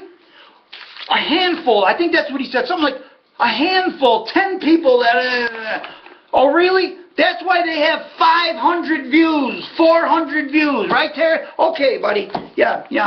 Blew that theory right out of the water, right, didn't he?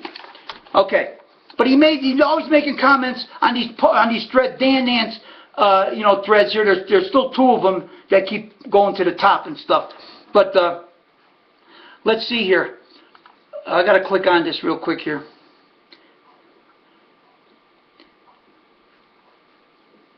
Oh yeah, see, it's okay. See, the guy came on, this race pony came on, and posted what I told you he posted.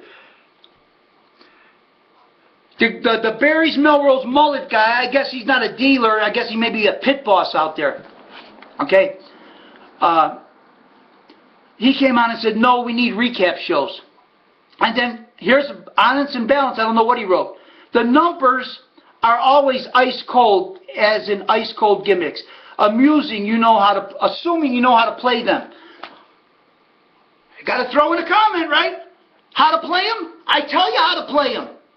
What do you want me to tell you to do? Tell you to play them, here, play it like this. I give you my numbers. The winners are coming out of my top 4 rated horses. Most of them come out of the top 2. Some of them come out of the top 3. Some of them top 4. I tell you to box my top 4 for $24. You make nothing but money. I tell you to key my top rated horse first and second. You hit many of them and make nothing but money. I tell you to key my top 2 rated on top 5 deep. Then you make money. I tell you how to bet. So there you go. That's all I can tell you. Otherwise, I leave it up to your own eyes. I leave it up to the customer's eyes. Okay?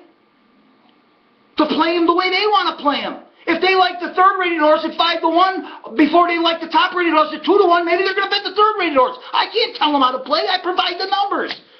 I'm sorry that you guys can't do it, so you want to rag on me. Okay, you want to rag and put me down. Good for you, because you're those kind of people.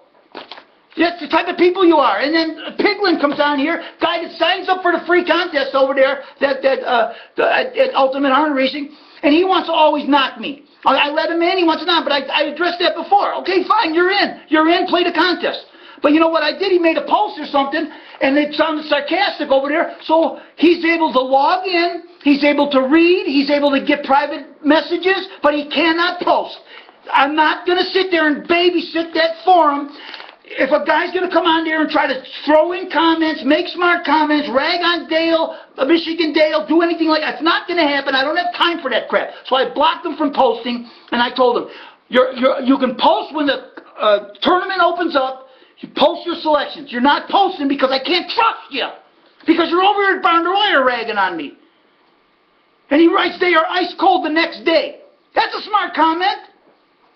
I can't stand liars. I hate liars. I'm not a liar. I don't lie about nothing. I tell the truth, and I tell you like it is. Whether you guys want to accept it or not accept it, I give a shit, okay? There's the liars right there on these forums. These are the liars. I don't need to lie about nothing, okay? So post your damn comments all you want. And your comments about burgers are $1.35, In-N-Out burger. You know, because some guys, they're making all kind of, who cares? Who cares what they do? Who cares? It just goes to show how those people are.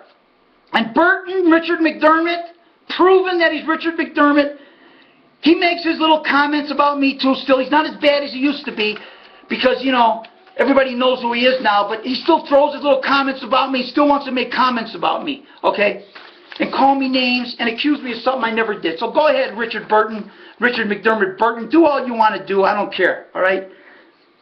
But I will address this since I'm at it. Let me tell you a little bit of something about Richard McDermott Burton. We'll go back to 2005 when he first showed up on Barn to Wire with his buddy Joe B. Okay? They started posting there, as everybody knows, as maybe some of you don't. They started posting there, and all they did was come on and start ragging on the Nances. Name calling. This, that. Burton making a comment because nobody knew who he was then. Because when a certain person went back to Chicago in 2006 because he wanted to go train again, but then found out how brutal it was there, and he didn't want no part of it anymore. But he went back in 2006, and I was talking about it on Barn to Wire, that you can get stalls and go back. They started talking. They're never allowed back in Chicago. They can't race. They're kicked out. They're barred. Oh, really? Liars. Liars. So the certain person went back there in 2006, got himself his old owner, claimed some horses, bought some horses, started racing, and Burton made the comment, if any Nance ever wins a race in the winner's circle again, wins a race in Chicago, I'll kiss their ass in the winner's circle. That's exactly what he said. Went back to Chicago. First horse he started. Won, wire to wire. Balmoral Park. It's on YouTube. Go look it up. Peter Glasky. Coming to the wire. Davey the Hands McGee. They're cheering in Vegas. Okay, where was Burton at in the winner's circle to kiss the Nance's ass in the winner's circle? Like he said, he posted on Barn to Wire, because they were saying that the Nances are barred. They can't race. I had horses in my name as owner then, when that person was in Chicago. I called Chris Izzo up and said, I need an owner's license. I'm not training no more, but give me I got a horse. Okay, Dan, no problem. Here, well, I'll fax you the papers. You fill them out and send them in. You send them in, send me my license as an owner. Okay? And the person was in there training. Win his first race, no Burton in the winner's circle. As he posted, I'm going to kiss his ass in the winner's circle. And Galassi even made the comment in the winner's circle when he said owned by Tom Riccolo and trained by...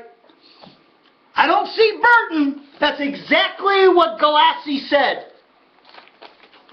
I don't see Burton. Because he was reading Barn to Wire, and I think he might even maybe been a member back then, Peter Galassi.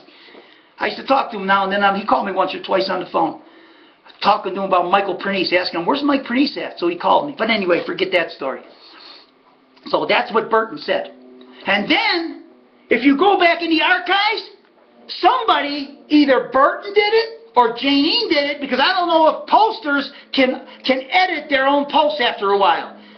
It's edited to where he said, I'll kiss any Nance's ass in the winner's circle if they win another race in Chicago. Edited to read something different. So there's the liars and the connivers and everything like that. That story with Burton. That's one of them. But Burton. Okay.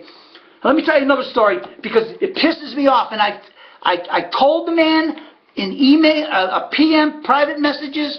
I told the man, and like I said, I don't lie about nothing. Okay, because I don't have no reason to lie. All right? Richard McDermott, Burton, and his buddy Joe Buricello, accused me, back in 2006, was it? Right there when they first started posting. Oh, I have to mention this too.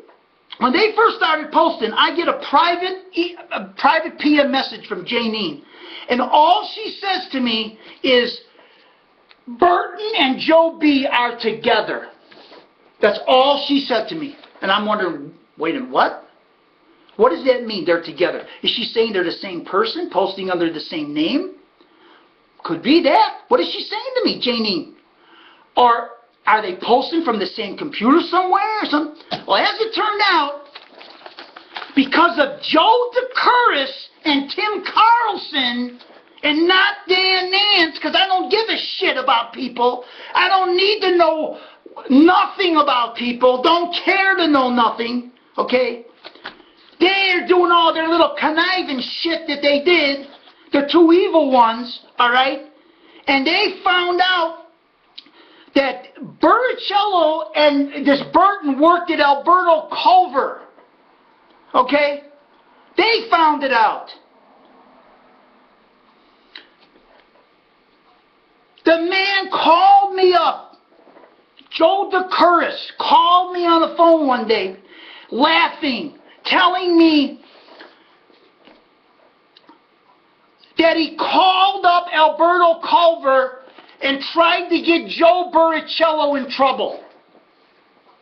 And laughing about it. I go, Joe, why would you do that? Because they're scumbags. They're no good. You see what they're writing? F them. I go, yeah, but, and I'm thinking, I don't do stuff like that. Okay, I don't do shit like that. You'll never see me calling up somebody's job or trying to get them in trouble. Because let me tell you something. You try to hurt somebody that never did nothing to you, it's going to come back to you. Okay, that's how I was brought up. I don't do that. Now, if someone hurts you real bad, that's a different story. But you know what? The evil ones who order 12 pizzas and send them up to Scott Ehrlich's announcer's booth and think it's a joke, okay, they did it. Joe DeCuris did it, okay? That them assholes, Burton and Buricello, blame me for calling the guy's job. I give a shit. I don't even know what he worked. I didn't even know the guy's last name, Burcello. How they found it out, I don't know. Okay? Because I don't give a damn about these people. But they blame me for doing it. And till this fucking day, these assholes still think that because I see comments posted by people about calling someone's job. Well, I'm going to tell you frickin' someone right now. I don't call nobody's job, never have, never will, never ever. But somebody sent shit to my wife's job. Yeah, that's right. I don't do shit like that. Go look up the evil ones, because that's who did it. Joe and Richard. I'm going to tell you for the last time who did it. And like I told them when I told them I didn't do it. Go, when I got mad at Carlson and DeCurse and stopped talking to them because of their evil shit and their trash site shit and what they did to my family and my daughters and the posting and the trolls, I told Burcello and I told Burton in the PM, or Burton in the PM somehow, listen, go look in your own backyard. Go tell your Alberto cover to pull phone records where the call came from. You won't find no calls coming from Las Vegas, Nevada. Go look in your own backyard, because that's where the call came from, not 1,800 miles away. Quit accusing me of doing shit. That's one reason I'm still pissed off at this Burton guy, because he accused me of doing something I didn't do, and Joe B. Okay? And that's the last time I'm going to address this shit. I didn't make no phone calls to nobody's job, never would, never made call to nobody's job. The only guy I ever called was Witherite, when he was announcing, and I needed some information from him, and I called him up in the announcer's booth, and I asked him if he knew who this poster was that was cutting my family down, cutting my daughters down, cutting my wife down on these internets, that some guy started some forum, and he just let him go to town on me with these trolls. And I called this Witherite up, steaming, and asked him, who is this guy? Who's guy running this website? I know you know him, James. Tell me who he is. I'm going to fly out there and I'm going to confront this guy to his face. Why is he allowing these people to write this stuff about me and my family? That's all I said to Witherite. That's the only person I ever called. I don't call none of these people. I don't want no one calling me, and I don't want to call nobody. You got to be in my inner circle. What was that saying on that movie? The circle of trust. That's what you got to be in with me if you want to be my friend or have anything to do with me. My circle of trust, because I don't trust nobody out there. And I don't want nobody calling me, and I don't want nobody doing it. You want to do it in business, and you want to email me about something? Fine. Don't call me about nothing private. I don't want to know nothing about no trash sites. I don't want to know nothing about nothing. I don't care about none of that crap. Because they're all liars. Now, how do you like that? Do you hear enough of it now? Now speak and do what you want to do. All right. So we addressed that with those guys, and Balance Terry, and Piglin, and whatever. I don't even want to talk about them. Oh, anyway, here we go. Let's roll through this and get this thing shut down. I got things to do. It's 3 o'clock here. It's sunny out. It's beautiful. It's 72 degrees, and I'm sitting here doing a video. I've got to get out of here. I've got to get out of the house and go do something here in Las Vegas. City of entertainment, beautiful, gorgeous. This is life out here. Not that nonsense that people got in the Midwest. I'm not cutting people down, don't get me wrong. Okay, you live where you live, all right? But if you got nothing better to do with sit on computers with garbage, then go do it. I do numbers, I work my ass off Thursday to Sunday, and I got to have a few days to enjoy. And I'll do a video once a week, or twice a week, whenever I feel like doing them. All right, so anyway, Pompano contest, I don't want to talk about it. Wrestling, I don't want to talk about it. The DNRS, that's an old topic. There's 1,200 views on there for DNRS to release the Yonkers numbers, which I addressed last week. Bullshit. Who do you people support for USA president? Nobody, okay? Langley's going to probably win it. Miami Valley Saturday, yeah. I addressed that about the 95 people having a $33 horse, but none of them bet live money at all. Needy wins again. Okay, let him win 10 in a row. Who cares? I would love to go on speakerphone with Nance on his next video. No shot at that. I'm sorry, Barry. I don't want nobody on speakerphone. I don't want nobody calling me. Don't bother me. Leave me alone. I only associate with people I know and people in the circle of trust. Okay? In Over My Head, Battleground. He must be a big fan of the horse. Says he's coming back. Hope so. We need horses. Woodbine handicapping for Burton, don't care. 3 posts, 163 views and 3 posts. Cal Expo outhandles Balmoral. Yeah. Oh yeah, last week they outhandled Balmoral. Well, guess what? Balmoral did almost $1 million last night with 10 races. I doubt if Cal Expo did that with 13. Okay? So they might have outhandled them because of a contest or something they were having, and everybody's over there betting on the track. I don't know what the deal was. But don't worry, Cal Expo ain't ever gonna, when it's all said and done, outhandle anything in Chicago. Okay?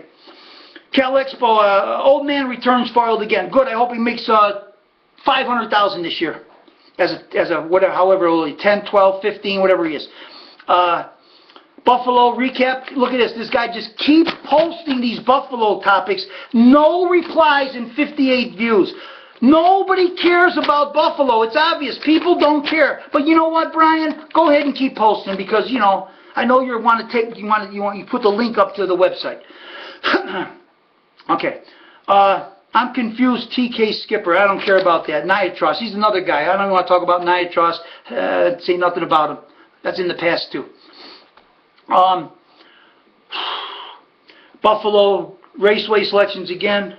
Another no replies and 70 views. New IRB chairman. EMP with his nonsense too. Going back and forth with Sudell. They were going back and forth. I read something about that. Total waste of time and garbage. Harrison Ford injured in a plane crash. Yeah, I'm glad he escaped that. You know, wow, what's he doing flying one of those old planes? Got to be out of your mind. Anyway, Monty attendance. The guys are bragging about Monty attendance because I don't know why they're betting. One guy said, I read someone sent me an email saying that he believes that the handle is up in Monty because the drivers can't bet offshore anymore. Maybe it's true. I don't know. All right, so that's it. I'm at the bottom of the page. That's the topic where Steve Sudell and EMP are going at it. And that's it. There's nothing else to address on here. Nothing else to address. And like I told you before, go ahead, read all the forums you want. Knock yourself out with social media. Everything, 80% of it is all lies, nonsense and lies, and they're trying to cut somebody down, do something, hurt somebody, or do something. All right, that's what it is. So I think we about wrapped up this video here. Pretty soon here, I'm about ready to shut down. 2 hours. I'm 9 minutes short of 2 hours. Should I go to 2 hours? You can watch an hour of it and then come back later and watch another hour. Okay, because I had a lot to jam in. Hadn't been doing that. So anyway, one more thing I want to announce. If anybody wants the DNRS numbers for the weekend coming up, Maywood, Balmoral, Maywood Friday, Balmoral Saturday and Sunday, because of St. Patty's Day, in honor of St. Patty's Day, the DNRS numbers will be free to everyone to view at the Ultimate Discussion Forum, Ultimate Harness Racing Discussion Forum. You can access that, if you don't know the link there, access that at onestopharnessracing.com. Onestopharnessracing.com. Go on there. Under the DNRS Pro Picks, I think that's the drop-down tab. It'll say Forums. And click on that, and you have to click on it, and it'll take you to the where the discussion forum's at. You'll be able to find the numbers this weekend for free. I'm giving away all my numbers for free, so none of my paying customers that are listening to this announcement don't buy numbers next weekend for Balmoral and Maywood. They're going to be free to everybody in honor of St. Patty's Day, where they dye the river green in Chicago. Yeah, but I hope it's not icy. I hope the weather turns so that the water is nice and green, like this shirt. I got this shirt on here today. I put this baby on in honor of St. Patty's Day. You know, yeah. So that's what I did, you know. All right, I'm going to shut it down now. A little short of 2 hours. Wow, boy, I never... Anyway... This will give Jimmy Cheese and Ira Smolin and the guys up there at Balmoral, got a text from them the other night saying that they take so long between races, they just love to click on my videos and view my videos. Kills time and they love it. So there you go. You have a nice 2 hours. You can watch this video. Jimmy Cheese and Ira. Okay, say hello to all my friends back there, Bobby Smolin, this guy, that guy, the other guy. If I left anybody out, I'm sorry, whatever. But anyway, knock them dead. Let's get some bigger fields because the races are really bad with these short fields, but that's not going to happen because I don't know where all the horses are at.